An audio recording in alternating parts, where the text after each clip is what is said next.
Okay. All right.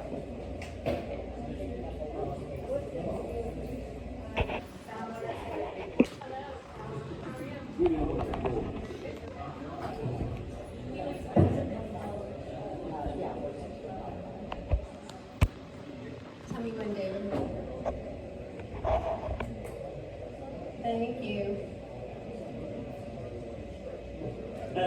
So welcome to the Putnam Republican Club meeting for February. So glad you're all here with us tonight. I feel like this is sort of like church, like everybody's sitting in the back of the church and nobody wants to be in the front pews. So this evening, if I could please, David, would you, Minor, would you lead us in prayer, please? Everyone stand if you're able. Lord, thank you for this opportunity to come together. I pray that you help us share and learn and be faithful to the Republican Party. I pray that you touch each heart that was here. In Jesus' name, amen. Amen. Les, will you lead us in the pledge? I pledge allegiance To the flag of the United States of America and to the republic for which it stands, one nation, under God, indivisible, with liberty and justice for all. Thank you so much. Please be seated.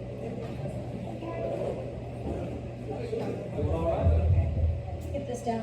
So, thank you all for being here. We have a couple of our elected officials. So we've got Charles Overture, Supervisor of Elections. Charles.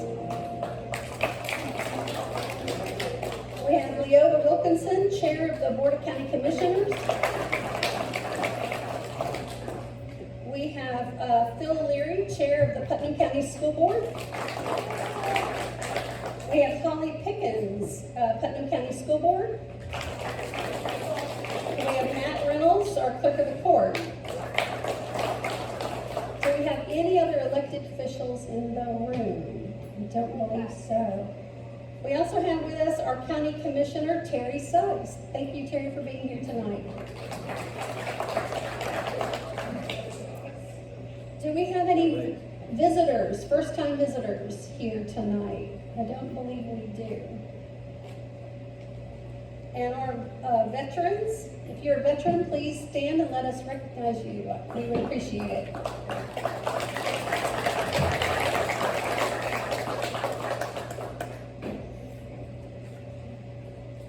We have a few candidates in the room, and if you're a candidate, if you would just from your seat, if you can talk really loud, and some of you I know can, and let us know that you're a candidate. We'll start with you, Phil. I think you're a candidate this year. Yes, ma'am. I'm running for re-election, and the legislature has concluded that all school board members go in 2 terms, so it'll be my last term if I'm re-elected. And I'm pre-qualified. Charles said I'd also see the signatures I asked y'all to sign. The legislature changed the law anyway, so look forward to another 4 years, I hope. Thank you. And then Holly, I think you're running also, Holly Pickens. I'm Holly Pickens, running for District 1 School Board. This will be my 3rd term. If I'm elected, I was grandfathered in, so I have two terms after.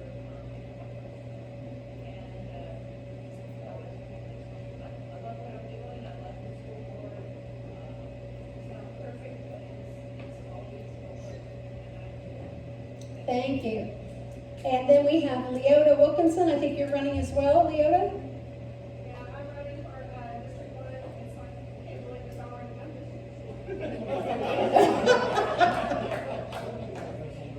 done. She represents all of us. Anyway, District 2, and I can't believe I'm already on the elections.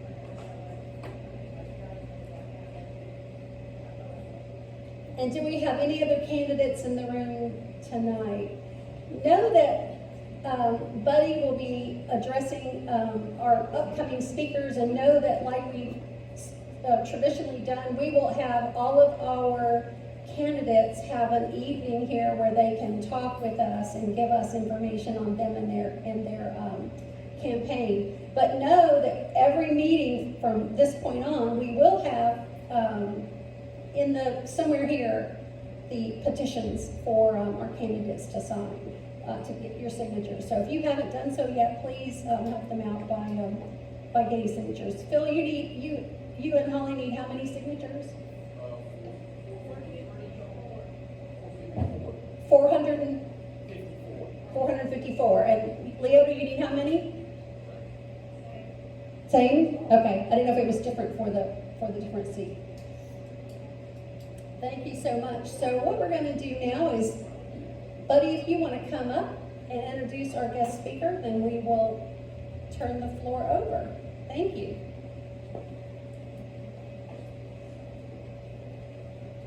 All right, our guest speaker, is he still here, or did he take off?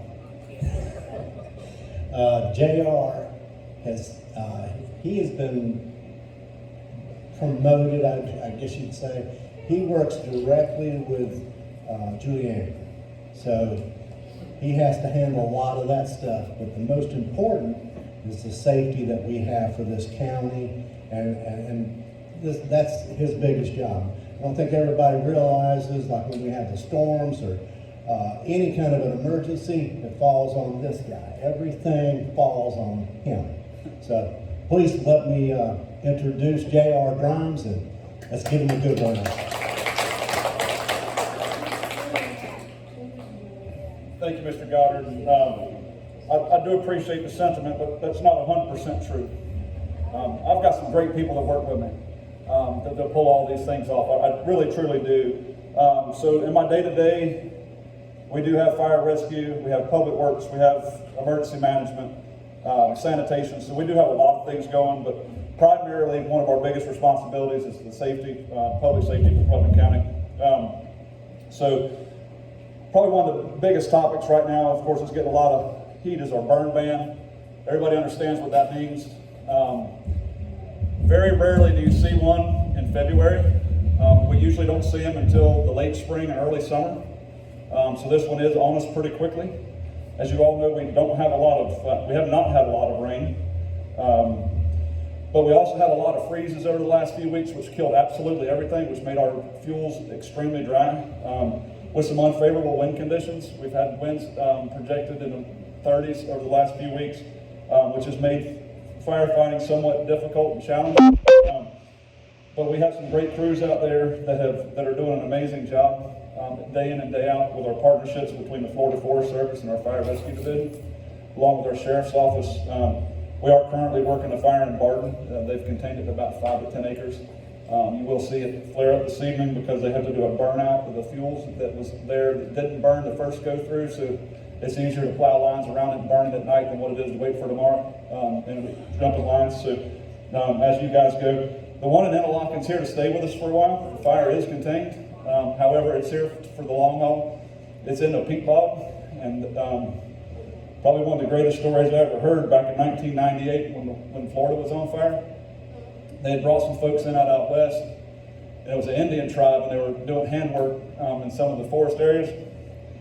And the guy came back the first day, he goes, "We're leaving." I said, "Why are you leaving?" He goes, "You guys got problems here." We said, "We know. What's our problem today?" He goes, "Your dirt burns." And they're not used to that anywhere else, right? And so he literally wanted to pack his crews up because our dirt burns, right? When most places you put dirt on fire, fire goes out. Here we have the peat bog, and it actually produces its own oxygen, so it's going to burn underneath that peat and interlocking until we get substantial rainfall and has water sitting on top of it. So we do have a problem out there.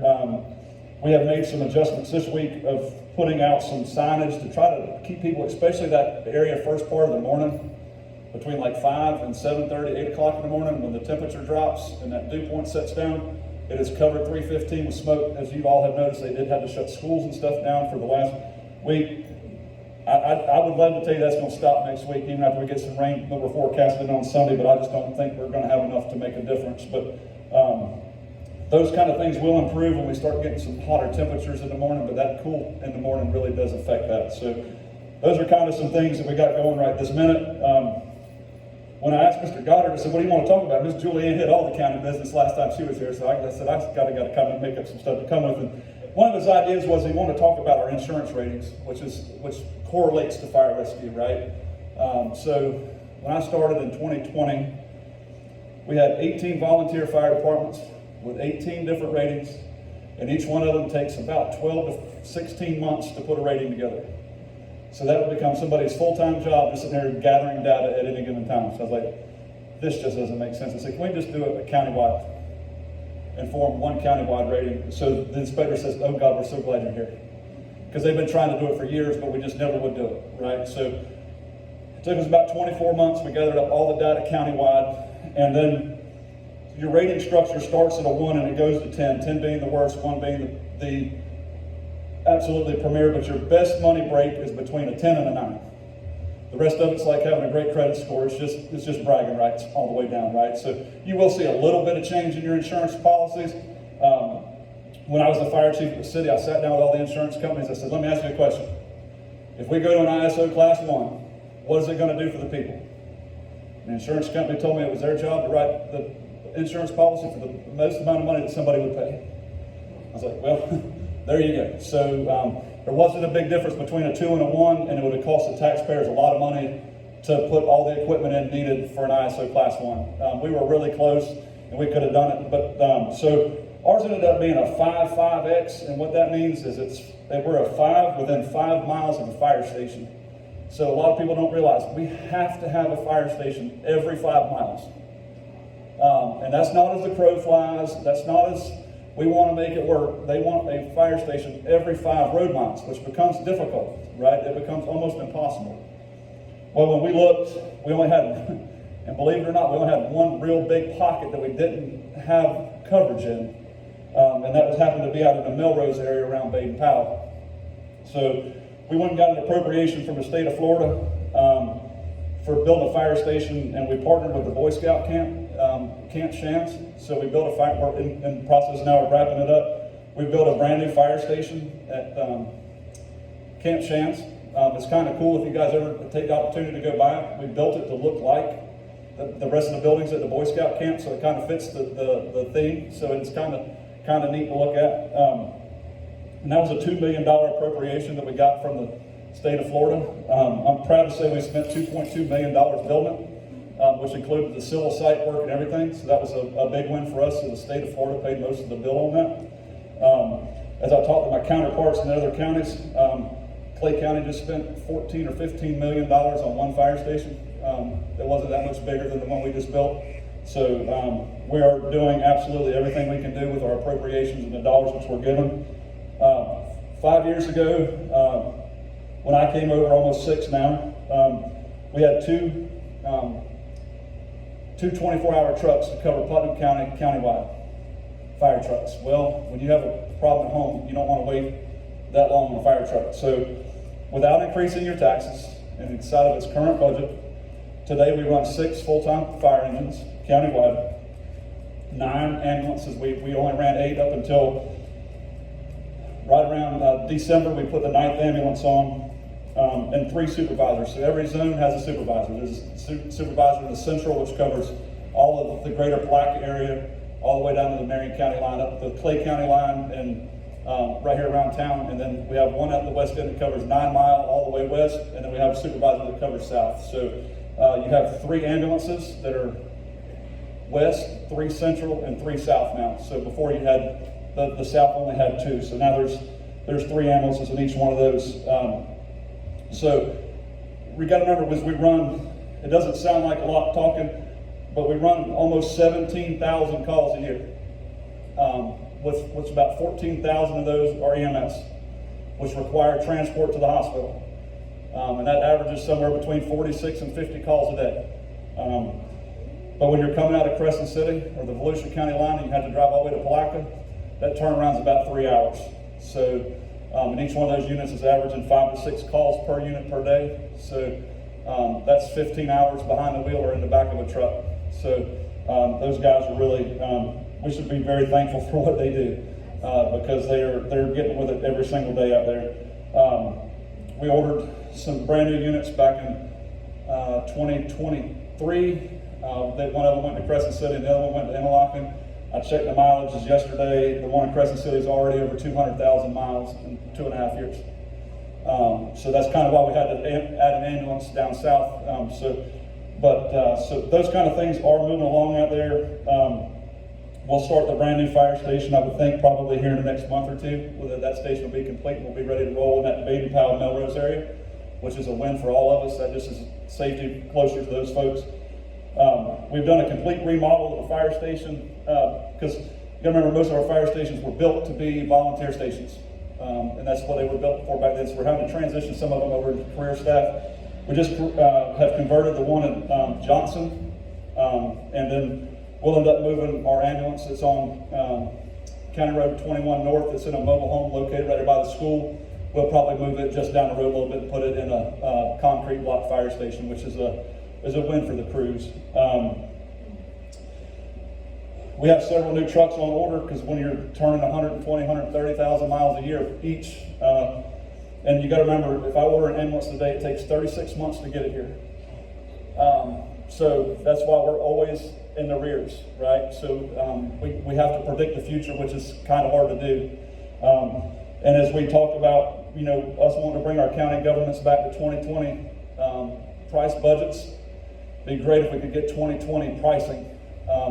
A fire truck was back in 2019, cost somewhere around $350,000 to buy one fire truck. Today, that same fire truck is $625,000. An ambulance has gone, it is over $400,000 a piece right now. They were in the upper 280s pre-COVID. So we're paying somewhere around 80 to 90% more than what we ever did. So those are the kind of things we have to remember. Some really cool things we've started up this past year was our community paramedic program. I know Ms. Julianne's talked about part of it, but that program out there is to try to help bridge the gap. Because what we see, and it's also to try to help some of our 911 transfers. If we can step in the gap and help people where they are, it will actually reduce the amount of 911 transports we have to do. So if we can find the person that calls every morning because they're a diabetic, because they don't have food at home or whatever, and we can put that person there to get them the diabetic care and stuff like that, it frees up the 911 ambulance. So those guys are doing a phenomenal job. They're running 3 or 4 calls a day where they're helping. They've taken a lady, it's a great story. They found her one morning. A private ambulance company had dropped her off in her yard and just left her set. So when our guys got the call, they actually took the lady from where she couldn't really walk or ambulate or do anything. Our crews went there and helped her rebuild her porch. They closed up all the holes in her floor. They got her the care she needed. They figured out how to get her into a vehicle. They figured out all of her medical conditions, and they saw her driving down the road the other day. So that was a great thing that program had done, right? So it's all paid for by our opioid abatement dollars and some other funding sources that are through the state of Florida. So it was actually a program that a lot of the other counties had, but we were able to start it through dollars from the outside. So. And it should be sustainable, because I think we have those opioid dollars for the next 18 years, I think it is. So we'll be in good shape there. Other things that we've done, accomplishments, is underneath, we've upgraded our communication system. Commissioner Goddard at the time probably remembers that. That's been a subject that's been talked about for 15 or 18 years that I know of. It's done, it's up and running. The original price when we started it, the project was $16.8 million to get it done. We did it for $8 million. So we were able to negotiate a better rate, and so we got that. All those things are completed.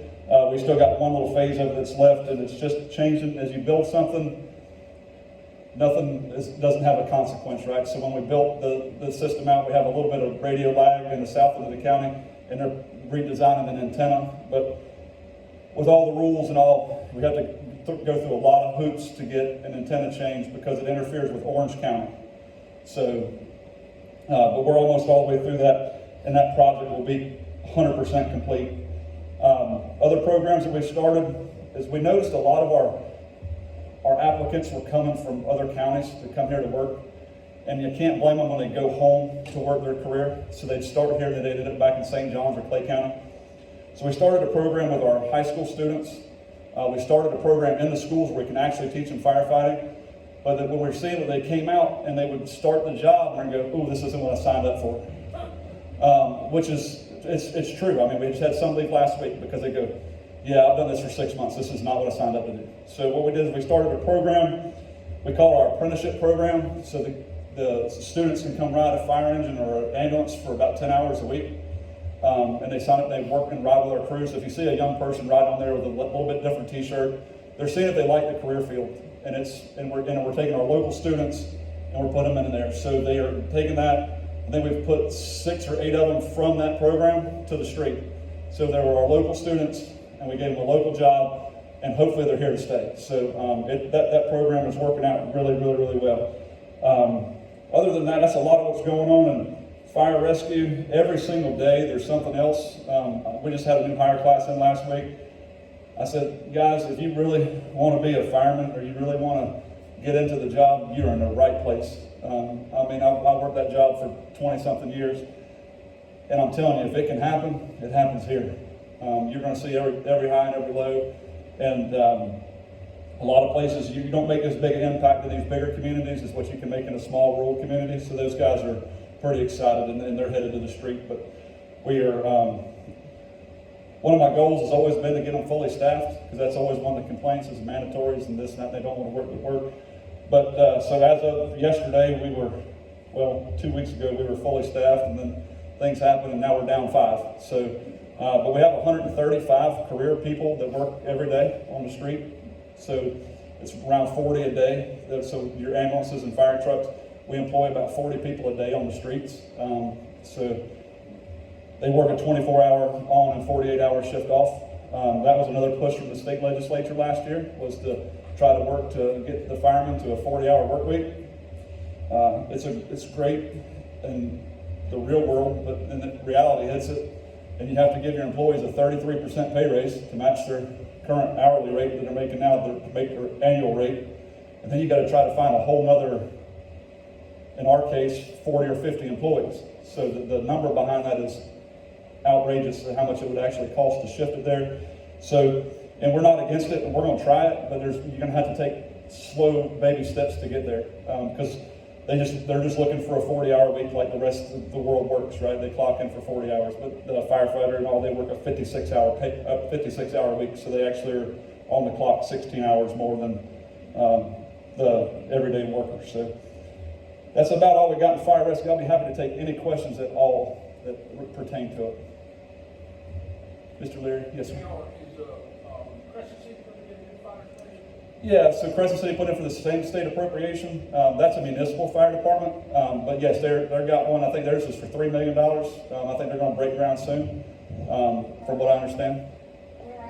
In Crescent City, I know they put a selection committee out. I don't want to tell you the wrong information, but it's, from what I understand, it may be going south of Crescent City, right at 17 and Junction area.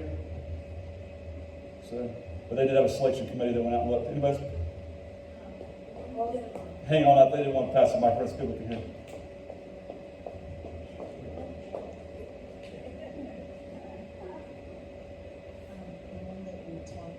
Oh.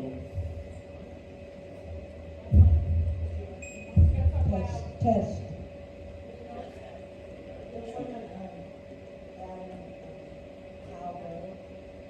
Is it?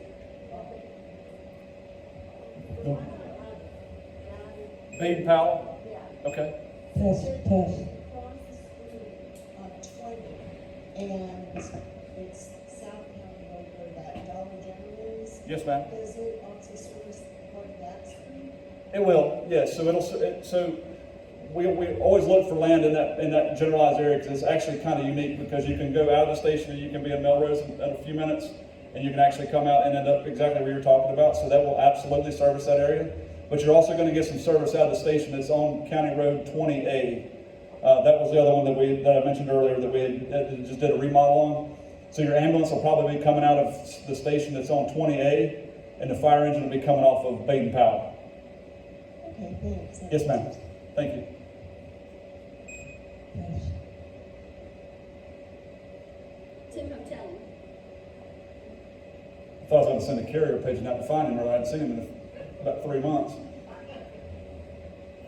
I'm interested whether your tankers get water throughout Interlochen Way, and whether or not the ability to get that water's impacted by the lowering the wonderful Rodman pool? Thank you for that question. Let's dance all around that one. So no, truly filling most of our tankers truly comes out of a hydrant or a water source, a well that's drilled in the area. So we have multiple filling stations throughout the county. If you look behind the fire stations, there's probably like a 10 or 12,000 gallon tank sitting back there, and it's got a pump. So it continually refills when the truck's gone. So, but like the town of Interlochen has a hydrant system that we would use there.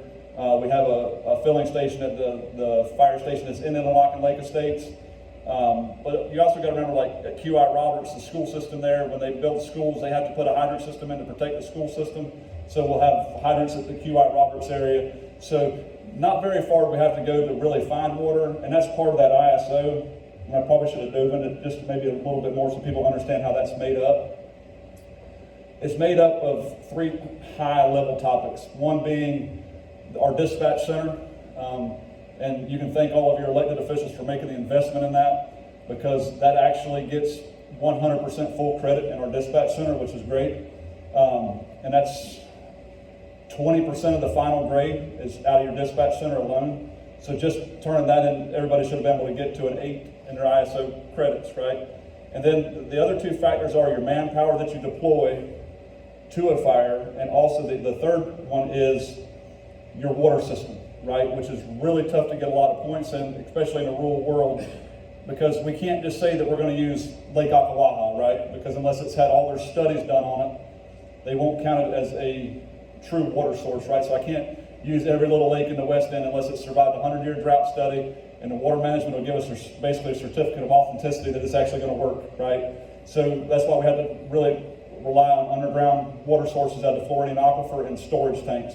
And then, of course, our hydrant systems around the county. So if there was one investment, if you ever want to see our county-wide fire rescue go much lower than a 5, we're going to make a huge investment in water systems out there throughout the county, because that is truly what it is. It's either you're going to have to put it on wheels that we got to put manpower in, or you're going to have to put it piping systems or making an investment in refill stations. And they're you just kind of got to put really got to put a dollar figure to it, right? Is it really worth the investment of putting it in, and we can already survive, right? We have a tanker, we have 18 tankers in our fleet today. So we have plenty of them out there, but they're starting to age. So that's how we run our water every day, is through tankers. So on a normal structure fire alarm, you get 3 engines, 2 tankers, a supervisor, an ambulance.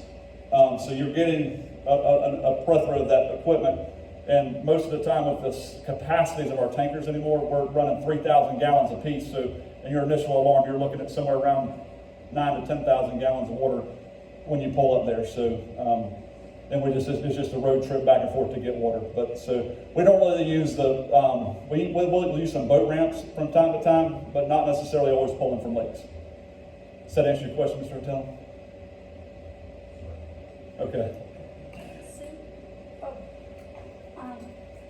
Sue Paper, I'm from Interlochen, and I was just wondering, how did the fire start in Interlochen? Because right this afternoon, the snow was really bad coming from the south. So I'm going to refer to it as a pace court fire. It was started by a person burning in a burn barrel, which a lot of times is what triggers us to set the burn ban in place when we're having problems with people escaping out of a burn barrel.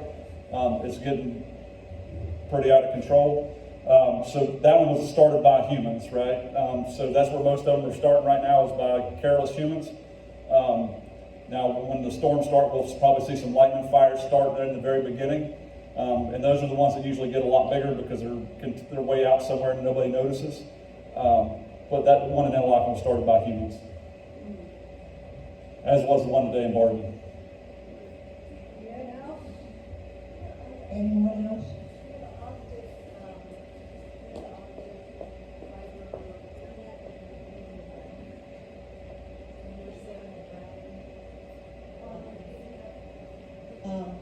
The optic fiber that they're doing in the ground, and then just curiosity,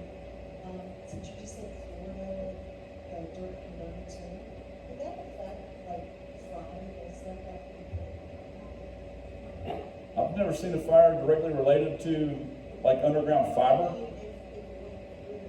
Oh yeah, yeah. I mean, we could very easily burn up a fiber optic cable during a fire.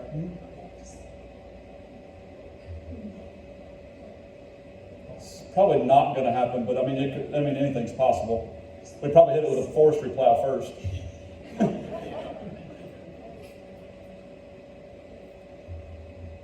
Anybody else? Turn it back over.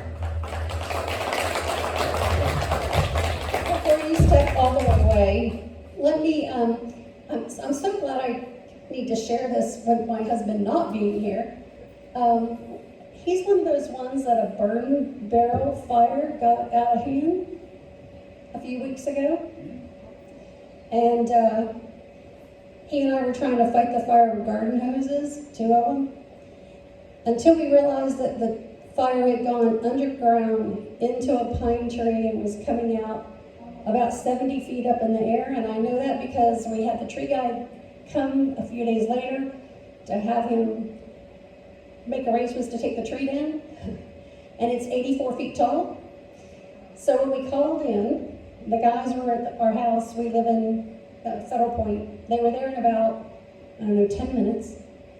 2 young men that I didn't think could have been out of high school. They were so great, immediately started fighting the fire. We were still doing it with the hoses. When they realized how high that fire was up in the tree, they said, back up, and they pulled the truck real close, and they had a water cannon on the truck. You talk about some amazing sight to see that water go that high up that tree and put that fire out in the blink of an eye. It was amazing. So I was very appreciative that they were there and very appreciative that they had the equipment they had. But if they need more water, could they have gotten it from my well?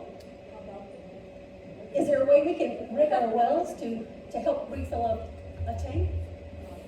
Well, here comes the liability side of that. No, I mean, you could, right? So, I mean, like some of the farms and all, over time, when they have a pump, they put connections on the farm wells and stuff for us. You gotta remember, our trucks will pull 1,000, 12, 1,500 gallons a minute. The average homeowner's well is not gonna do that, and we're going to really, really, really collapse your well and cause you serious long-term problems. So, but that's why we do have tankers out there, so that we can do that and establish a water supply. So, with those tankers, is actually, we got what they call a fold a tank on the side of them. They will hold the capacity of the truck, so they can get there, they can put their water from their truck in a tank on the side, and then they can drive and go get more water while the other truck's there and can pull out of that tank. So, but I don't recommend putting your private wells as a hookup for the fire department, because it's just, we're gonna cause you a lot of trouble. So, yep. I'm just trying to be prepared for the next time. Yeah, well, that's our job. We're prepared, right? So, Can't you draft out of the river though? we can draft out of the river, absolutely. Yes, we have several different methodologies to draft out of the river. So as long as we can get within 200 feet of the river, we can pull water. How much space do you need to put for a helicopter in all water? I'd refer that to the sheriff. No, I'm just kidding. Daylight, we need about a 50 by 50 cleared out area. Anytime after that, dark is somewhere around 150 to 200 foot square in order to land a helicopter at night. But it truly all depends on your pilot, right? The pilot is what makes or breaks that operation, because back when I was younger, those Vietnam pilots were still coming through, and them guys could do some amazing work. I mean, they could set a helicopter down on that pool table, with trees around them, but it just all depends on your pilot. But a lot of them won't land in less than, a 50 square foot, or 50 by 50 square. And it has to be so healthy that Oh, to pull water. I'm sorry. I thought you meant just to land a helicopter.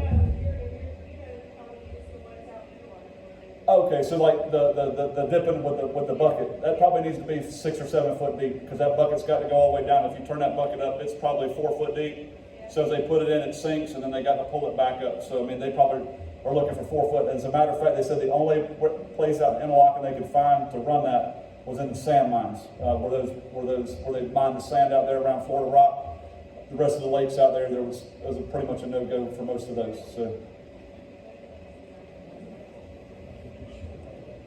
Anybody else? Yeah, what about Lake Ida out there, is it that shallow? No, ma'am. The Lake Ida is a good spot, but it was just a little bit of a flight form for that particular one. But Lake Ida, it always seems like it's always there, right? It usually stays at a pretty good level year round, so it must have a good spring underneath it. And we actually do have some dry hydrants and stuff on Lake Ida to pull out of at the boat ramp there. As you come in there behind the race or the convenience store. Anybody else? I bored you to death. Very, very good, thank you. I appreciate that. So Buddy, you want to come up here just for a few more minutes and give sort of a rundown of our speakers upcoming?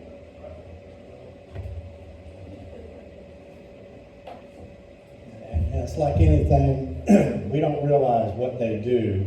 I got to see it both, as a regular civilian and as an elected official. But when there is a storm or something going on, these guys don't get some. They literally sleep there at the emergency center. I mean, they pull up the cots and they sleep. That's if they're lucky enough to get some sleep. That's where they sleep at, and that's to keep us safe. And I don't think we give enough credit to what they do. They really do a tremendous job. What we have coming up next will be Matt Reynolds, which I saw him earlier, so I know he's here. But that's another thing that we don't know, is all the things that go on downtown. He handles, I'll let him get into it. He handles a pile of stuff. And luckily we have somebody like Matt down there. That's going to be next month's. He'll be our next month's speaker. The speaker after that will be Randy Fine. So he's got a lot of good information. I know he's going to be telling it. He rubs certain people the wrong way, but I love him. I think the ones he rubs the wrong way are the ones I'd want to rub the wrong way too. So I think it works out good. I think that's about it that I have out. Before we go too far, I know she's going to cover it, but don't forget the fair is coming up, and it really is fun to work at the fair. If you get a chance, the amount of kids that want their picture with this man right here is hilarious. I don't care how big they are, they want their picture. Thank you so much. Now, if I can ask Brent Coates, would you come forward, please? Brent Coates. As some of you may know, our board consists of president, vice president, secretary, treasurer, and then immediate past president. When there's not an immediate past president, we have a board member at large. That board member was Leota Wilkinson last year, and now that she is running for office, she asked to step down, so there wasn't any sort of question as to her having a conflict of interest. So I appreciate that, Leota. Thank you so much. But in the meantime, we have a vacancy. The vacancy is at the discretion of the president to choose. In the past, when we've had a vacancy and I've been president, I've chosen to include the rest of the executive staff. And we have made a selection, and that selection is Brent Coates. So what I'd like Brent to do is, some of you may know Brent from years ago, and as he was the first club president that we had 11 years ago, I believe. But I wanted him to give you a little bit of information about him so you can know who's on your board.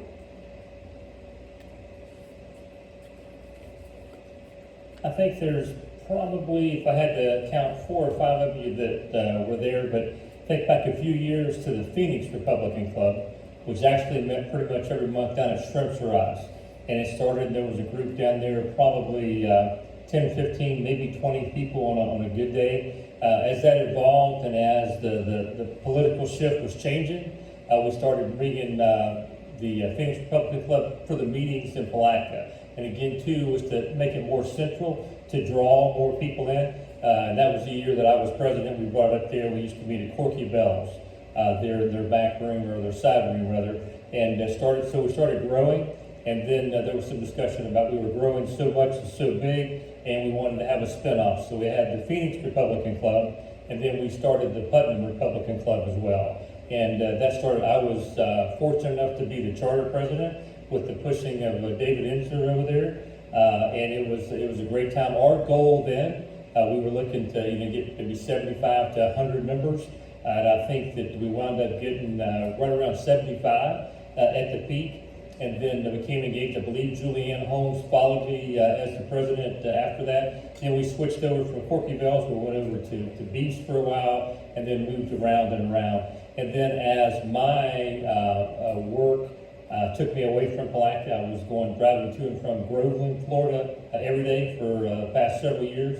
Wasn't able to participate. So now that the trucking company I was working for went bankrupt, that's not a good thing, but so now I've got some free time on my hands, so I'm back engaged in the REC and also too in the club. And Rhonda, I certainly appreciate your faith in me, and appreciate everybody else's faith, and I'll do the best that I can to move the club forward and to move the Republican Party forward as well, especially in this off-year election. Thank you.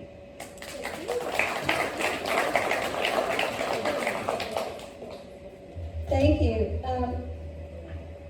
Next, Yoma, you want to come up here and talk a few minutes about the upcoming plans for the county fair? Yoma does have a sign-up sheet. Before I go any further, I am remiss in one thing.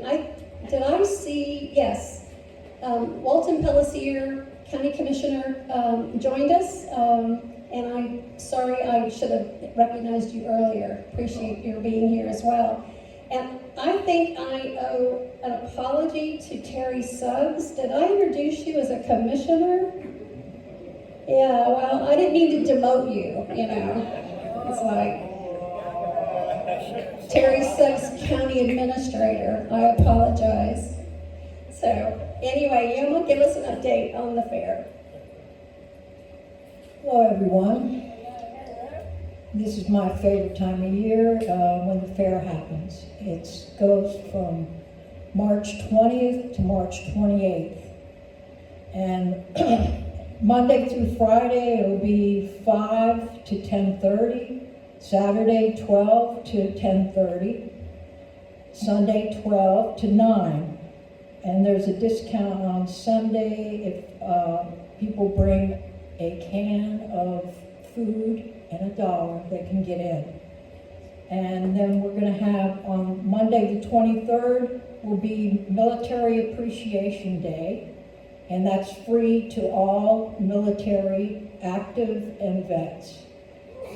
And we're also going to have GP Day, and that will be on the 25th, I believe.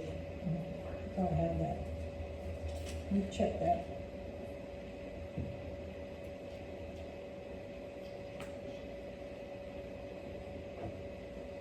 Yeah, I believe it's the 25th. And, no, it's the 26th, that's a Thursday. So, well, Thursday is the Seniors' Day. Wednesday's the Seniors' Day. Thursday is the GP Day.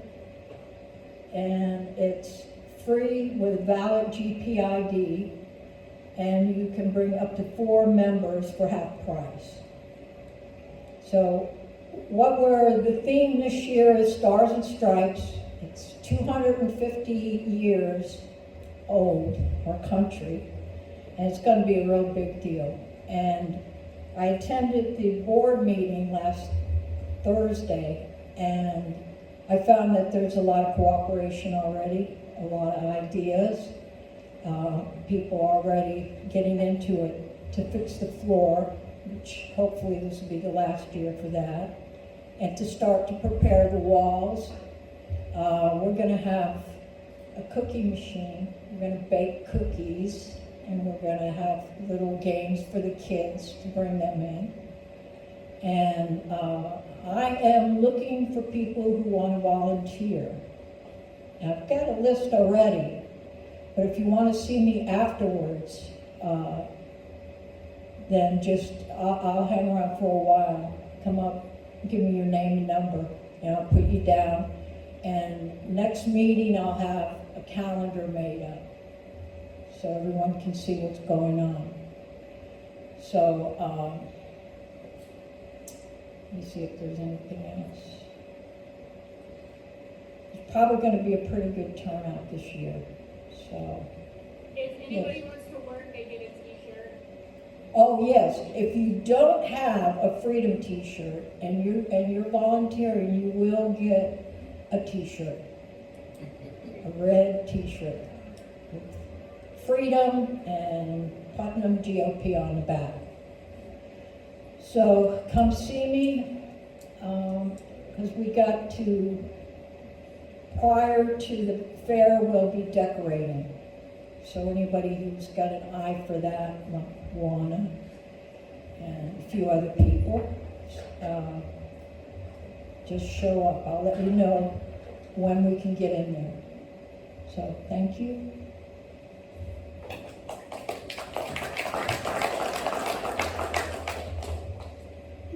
JR, would I be imposing too much to ask you to give a little update on the fairgrounds itself and what we've been doing at the fairgrounds? Thank you. I knew you'd know.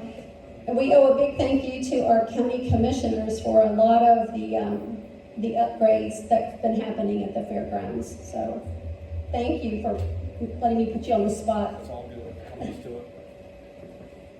So some improvements that's made to the fair this year. We've replaced every roof on all of the buildings, which is a great thing. So we'll start at the top and work our way down to the bottom. That has been completed. We put a new pavement in the Marie Phillips? No, the Maltby building. We put a new asphalt ring around it, so that's all been redone, so it should be a little bit easier walking surface. We did the floor inside the expo hall with like the sharp coating, so it's now been done. They have put a lot of electrical upgrades, particularly in the middle section of the fairgrounds. We also have started the construction of what is going to be the new Maltby building, which is a multi-purpose 17,500 square foot building. We're in phase one of that construction. We're applying today for the final phases of the money. The state of Florida was right there during pre-COVID when we started this. We were going to be able to build this building for somewhere in the neighborhood of about $2.5 million. And as we got a bid back in 2024, the building was at $7.6 million for the same building that would have cost you $2 million pre-COVID. So that's started. The underground is being put in now. The rough electrical plumbing is in. Should pour concrete probably next week for the pylons for the steel beams to go in. So that'll be done. The fire main's being ran over. We should trying to have all that stuff completed and done so that it's a good surface for walking at the fair. If not, we're going to pull the plug on it and do it after the fair. So we're steady making progress with that. The only disadvantage to that building is we have lost some parking at the fairgrounds. So we're going to try to create some more parking because it ended up being put right there by, if you guys are familiar with the ticket booth. There's now a 17,000 square foot building there. So a lot of upgrades were done. Thankful to our commissioners that we couldn't have done it without their support, because with their discretionary dollars, it's a lot easier for them to identify areas inside the county that need a little bit of attention. The fairgrounds happen to be a pretty big recipient of a lot of it. There's still more to come. One of the commissioners wants to fund a steel beam in that middle section so that they can kind of open it up. So if we did want to put a band in there, they could, where the pageants and like the hypnotists have been for these years, they want to open up where you can have a full opening on that side. So one of the commissioners has agreed to fund that one. Commissioner Pellissier is here. He's agreed, and he hasn't changed his mind. He's going to fund the wash racks and stuff for the kids for the 4-H animals, which is a wonderful thing. Because, you know, when I was a kid, that's all that happened at the fairgrounds was just the fair, right? They have expanded that thing now to where, that cool thing, they did that thing at Christmas, which was great. And then now they're doing more things. There's events happening. I mean, there's several things going on there. So they're doing a lot over at the fairgrounds that I think is something we can be proud of for a long time coming.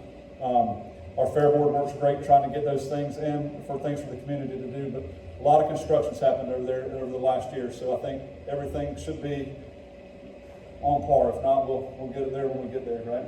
So is that all? Is that all? Do you remember? That's all I remember. Okay, good. So we're all on the same page. So very good. Thank you. Mr. Strong, Yes, sir. I came in late. Did you tell them about the lightning protector system that we? I didn't, but I will. In case you guys didn't read the paper last week, we put a lightning detector system at Triangle Park, which actually reads the weather, which is a phenomenal thing.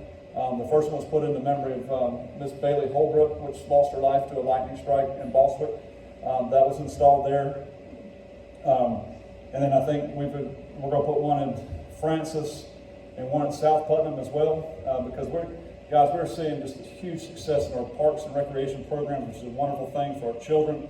I think they had 600 kids that are playing baseball this year in Palaco, and we're out of baseball fields, which is a wonderful thing, but it's also a huge problem.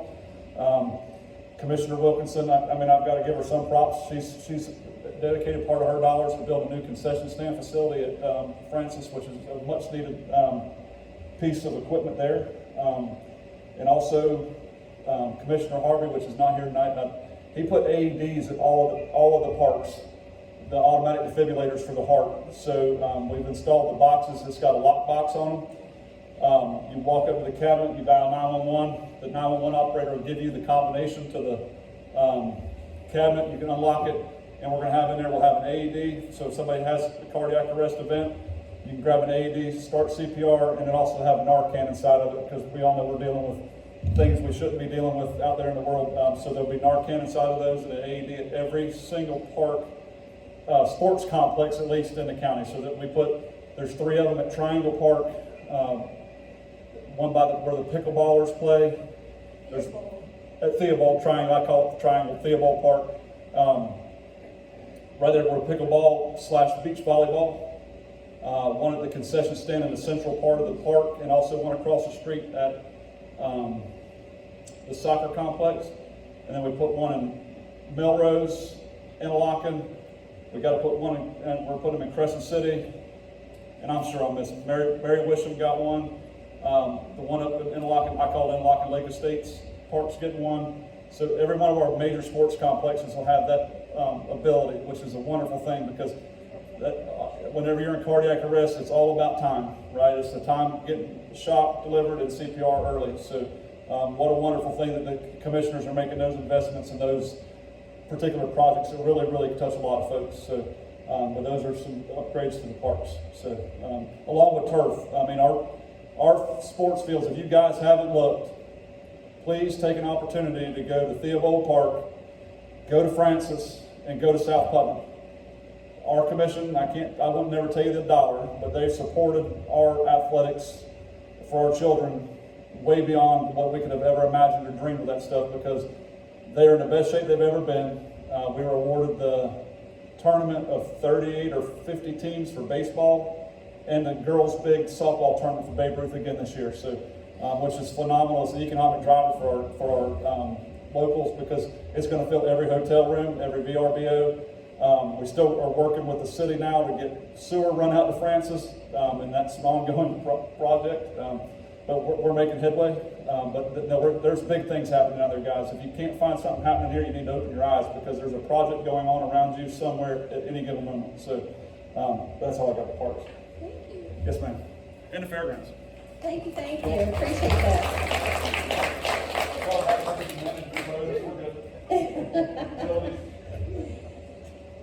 So before we wrap up for the night, I want to ask that you all keep 2 things in your prayers. One is Bobby and Barry Jackson Bobby put Barry in hospice care a few days ago. He's expected to be called home any day now, so please keep them in your prayers. The second is that this morning there was a ceremony in Palatka. We have a unit, National Guard unit here in Putnam County that has been deployed. They're going to the Middle East. So please keep that unit and their families in your prayers. It's going to be a difficult time for all of them. Leona, do you know how many were deployed? Around 50. So I'm sure it's going to be a tough time for them. So please keep in your prayers that we remain in peace in the Middle East. So with that said, know that we have Joe Gruters, my last announcement, Joe Gruters, who you all might recognize his name. He was the head of the RPOF, and now he is the chair of the Republican National Committee. He's from here in Florida, so he has asked that all Republican clubs across the country have some sort of an event for the State of the Union address, which is going to be February the 24th. The State of the Union address starts at 9 p.m. And we all know how wonderful President Trump is, and he'll probably talk to midnight. So, if you're interested in having something maybe in your neighborhood, in your community, let me know, and I'll send you the information out that you can have. But as a club, I don't think that we have the time at this moment to make a plan to have a watch party this quick turnaround, since it's only about 10 days out. So anyway, that's all that we have for this evening. I appreciate your time, and our next meeting's board meeting March the 5th at BEC headquarters, March 12th back here at the Viking Center for our regular meeting. And with that said, we are adjourned. We will now have our 50-50 raffle. Thank you.